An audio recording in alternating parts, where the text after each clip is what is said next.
All right. Are we testing, testing, testing, testing, testing? Audio. Live. No, no. We're back. We're back. We're back. Unmute Jake. Okay. Thank you, RJ. Thank you for the super chat. Appreciate you. All right. We'll delete that 2 minutes somehow from the internet, despite being live. All right. Considering you couldn't hear me, the Boston Celtics just ruined Christmas. Bummer. We just gave the city of Philadelphia and the organization that is the Philadelphia 76ers hope. Disgusting. First thing I'll say, remember, it's just basketball. Life will go on. To quote the great LeBron James, it's just basketball. We got our lives. Go hug your family after this, or whoever. But the Boston Celtics did not respect Christmas. All the people that did respect Christmas that played for the Boston Celtics, I think there are two clear respecters, and it's Jason Tatum and Al Horford pretty clearly. Jason Tatum still had 32, 15 rebounds, 4 assists, 1 block, 1 steal, played 42 minutes. The Celtics, I think, are 3-7 in their last 10 now. Like, you can almost kiss the 1 seed goodbye. Like, it's going to be that hard to catch a team like Cleveland who's locked in for a championship. Cheers. A couple of beers during Christmas. They got to figure this out. They're in a slump right now. Am I concerned broadly as far as can this team get out of the East? Can this team win a championship? No. But, like, at some point, you have to realize, like, you got to respect the basketball gods. You got to come out here and be ready to go. These teams aren't going to hand you wins. And I don't think it has anything to do with you get every team's best shot every night. Defensively, not good in the first half. Part of that, Kristaps, it looked like a pretty bad ankle turn. So, like, credit him for trying to play through it. But he was a shell of himself, movement-wise, in the first half, and it really impacted the defense. And that's the story with KP. That's what it is. It is what it is, man. Like, every game, when he's healthy and looks and is who he is, no pain. There's a reason they called him the unicorn. But since returning, like, he's had 3-4 different injuries now. Anyway, first half, and also happy holidays to you all. Thank you for stopping by. Proud of you guys for being in here for the therapy session right now. Turnovers in that first half, especially in that first quarter. I think they had 6 turnovers in the first quarter alone, and that put them in the hole. You can't go down 16 and expect to win that game. Like, you can give yourself a chance. They had the lead as well. That's what's frustrating too, is it felt like they got away with it.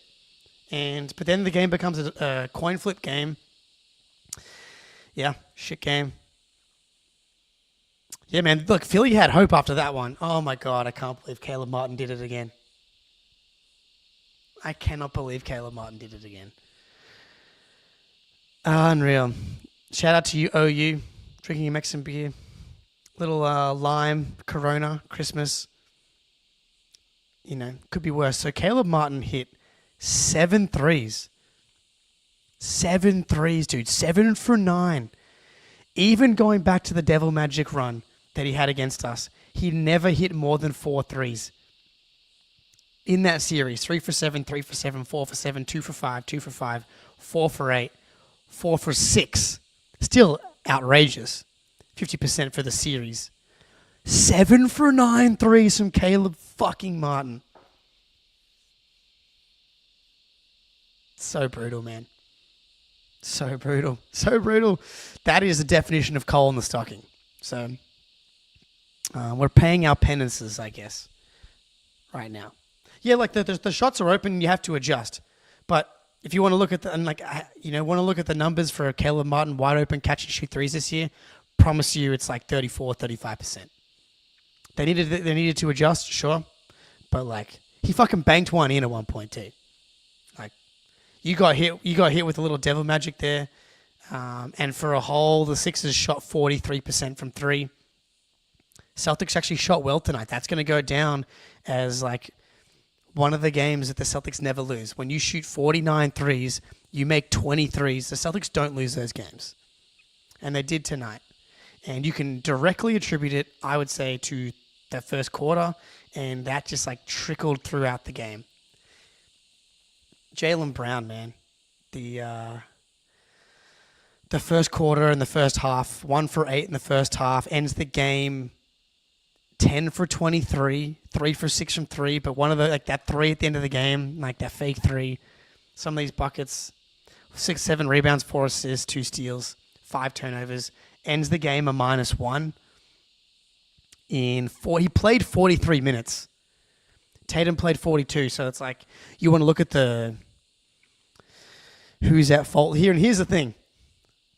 We don't need to rewrite who Jaylen Brown has been and who he was in the playoffs and who he was in the second half of the season last year, but you have the Supermax contract. You believe that you are 1A, 1B, and even if I said 1A, 1B to Jaylen Brown, he would push book back on that. Jaylen thinks that he is on equal footing as a player to Jason Tatum, and I love Jaylen Brown. But like, that does proliferate through the basketball intelligentsia. On the Stupid Hoop Collective podcast with Brian Windhorst and him saying like, oh, Jaylen Brown might be the best player on the Celtics to some people. There are real people in this world that believe that. And like, I don't need to rewrite who Jaylen Brown is and can be and probably will be. But like, this was the destructive version of Jaylen Brown. And he even kind of saved himself in this second half here. But it felt like it was at the detriment of the team almost. Like you came out and you just featured Jaylen Brown so heavily. Like Tatum was just in the corner for it felt like the entire third quarter. Until like it was like, okay, can you please save us? And he tried. He almost did it, honestly. He was doing everything. He was rejecting. We'll get to Tatum in a second. But like, it's like if you want the Supermax contract, which you got, if you want to be known as the type of player that you believe you should be known as, then like you have to be held to the standard of these other guys. And tonight was a disaster game. This was the quintessential peak evil Jaylen game. And it's like it's when the other team's cooking, and that's what's frustrating. Is like, okay, so Jaylen Brown, I can honestly live with some of the evil Jaylen stuff on offense. Like he ends the game, he at least produced points in the end, right? 23 points and 23 shots. No one's going to mistake that for efficient. But on the other end, what happened to the defense? And I don't want to like just hold Jaylen accountable here. Like the defense as a whole, statistically, he's like started to improve, but like there's been definitely players on this roster that have not been showing the level of defensive intensity that we've seen in the past.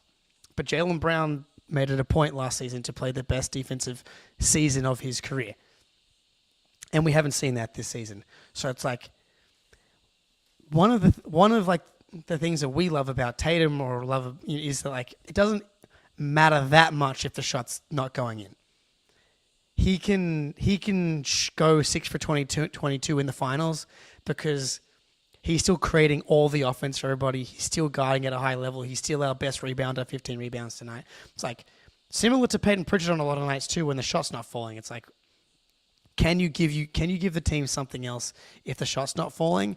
And we should hold Jaylen to a higher standard. Like he's gonna get asked about the offense tonight, and like as he should. But defensively, that's what I want to see more of. And right, so 3 and 7 in our last 10. Am I right about that? No, that's wrong. That's definitely wrong. I said that before as well. 3 and 4 in our last 7. Jesus Christ. I don't even think we've lost 7 games this season. 3 and 4 in our last 7. Not good. First losing streak of the season. We had 4 2-game losing streaks last season. So not not out of the ordinary. To remember that, like, it's easy to like think that last year's team. I just realized my shirt's inside out. To think that last year's team was perfect because they went 64-18 and they went 16-3 in the playoffs. They still lost 19 games. They suffered the worst loss in NBA Finals history to the Dallas Mavericks in Game 4 of the Finals. It's easy to memory hold that shit once you win the title and you reflect, and it's like, yeah, they were one of the most dominant teams in NBA history.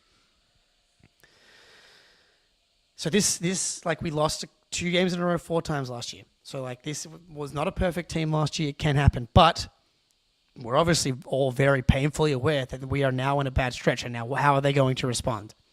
All the losses are close, yet to be blown out. That's true. That was different last year. We got blown out by the Magic last year. And sorry, I'm not getting to all your comments in the chat. It's hard for me when I'm going solo to get to the comments as well. But yeah, so like, they have a chance here, and I felt this way a little bit after the Warriors game last year, where they blew an 18-point lead and they lost in overtime on the road. And I was like, okay, is this going to be a moment? Because they unraveled the year prior. Not unraveled is strong. Unraveled in a we're trying to win the title context. Not in an unraveled and they became a bad team context. But it's like, okay, you're 3-4 now. You've lost 2 games in a row, one of which was to a Magic team that didn't have Paolo Banchero and Franz Wagner. Or Mo Wagner. And now you come out on Christmas and like you didn't lay an egg. Like, this game was close for a vast majority of it. You almost made like one of the greatest comebacks on Christmas history, and you made the Sixers look like the Sixers often do. But you got it down to 3 and you couldn't quite close. You have to play so perfect when you're down that much at the end of games. But Jaylen has to be better. And I thought they made a mistake by not featuring Tatum in the second half. He was so good in this game. He's been so good lately, and he's been so good this season. It's like, there needs to be a understanding that he is that guy. He is why all this works. There's no updates on KP as far as I'm aware. It's an ankle turn, so like, it's not going to be a long-term injury. It's not going to be something that hampers him when he comes back. But like, I don't know about you guys, but I just assume KP won't be there for us when we need him in the playoffs. Like, for me, him meeting expectations would be to play half the games in the playoffs. That would be great. Can you give us 2 games per series at like full health? That would be a dream. Like, that's just how I mentally handle how he exists on the Boston Celtics at this point. There's a very real chance we get lucky and he's just healthy for a whole playoff run. That's definitely in the realm of outcomes. Not something that I am expecting, but like, obviously I'm hoping for it. But just an ankle turn is not something that's going to be significant for him, but it's just another injury on the long list of injuries that he's sustained since coming into the NBA. And he kind of tricked us a little bit last season. And obviously he played 65 games with the Wizards as well. So like, he'd kind of been relatively healthy, but now you miss the entire playoffs. You miss 20 games to start the season. You come back, now he's sustained like 3 injuries since coming back already. Nothing significant that's kept him out long, but like, it is what it is. You cannot rely on him. And the other person that took it serious on Christmas was Al Horford. And it's like, thank fucking God for that guy. Because of Al Horford's existence, Kristaps Porzingis doesn't actually need to give us more than 2 games per series. If Kristaps Porzingis gives us 2 games per series in the playoffs, we probably still win the title. It's very possible we win the title without Kristaps Porzingis again. But like, defending a title is really hard. The Eastern Conference, the Cavs are much better than last year. The Sixers are probably going to make the playoffs. Like, and it's very likely that we play them in the first round. Now, if I'm going to say it's unlikely that Kristaps Porzingis is healthy for the playoffs, it's also unlikely Joel Embiid will be healthy for the playoffs. But that's a conversation for closer to April. Bad game, bad stretch for the Boston Celtics. It is what it is. I still believe in this team. It sucks, obviously, but like, and we're going to learn a little bit about this team, I think, over the next couple of weeks. We've got Pacers, Raptors before the New Year's, and then we've got Wolves, Rockets back-to-back, Thunder, Nuggets. Like, you want to be nice and safe and cozy in the top 2 seeds. The Knicks are only 2 games behind you now, man. You're 22-8. The Knicks are 20-10. You gotta win some games. Yeah, man. If Tatum was allowed to be Tatum, it felt like a little bit in that third quarter and in that fourth quarter. Like, it needs to be the Tatum show. A little bit more often than it feels like at the moment. He's been so fucking good. Still believe bad stretch. Hey, look, if you're going to have a bad stretch, this is a good time to have it. Season doesn't start till after Christmas. That's what they say. Well, remember, it's only basketball. I didn't really get to do an individual breakdown of everybody here. I know Derek White telling me to change my nickname here, Derek White's mistress, but I know we watched it, so like statistically, 21 points, 3 rebounds, 4 assists, 4 turnovers. That matches the eye test. But 8 for 15 and 5 for 10 from 3. But like, part of the numbers are kind of skewed with like the late game comeback. This team just didn't play well enough tonight. And we saw how hard they played at the end to like force the game to be in the balance again. Like, they're going to need to show us a stretch where they crank this shit up. And this is part of defending a title. You can go back and look at it. The 16 Warriors, 17 Warriors, the KD Warriors, they won 67 games with KD the first year and 58 the next year, or whatever it was. Like, historically, defending a title, there is a massive drop-off for teams that go back-to-back. And so, like, part of it is not killing yourself in the regular season, but in the moment, it's hard to kind of deal with. And it's very possible we look back on the season, we're raising the Larry O.B., Jason Tatum's finals MVP, and we get to laugh at the Philadelphia 76ers again. That's what I'm going to choose to believe here on Boxing Day in Australia. Cheers to everybody watching. I appreciate you all for being here. Go enjoy the rest of your night. Go enjoy the rest of your night. I'll be back. We'll be back in the next few days with more Celtics. And they'll be here to bounce back. Yeah, man. Sucks, but we'll be back. Good to see you all. We'll end it there. And till next time, go Celtics.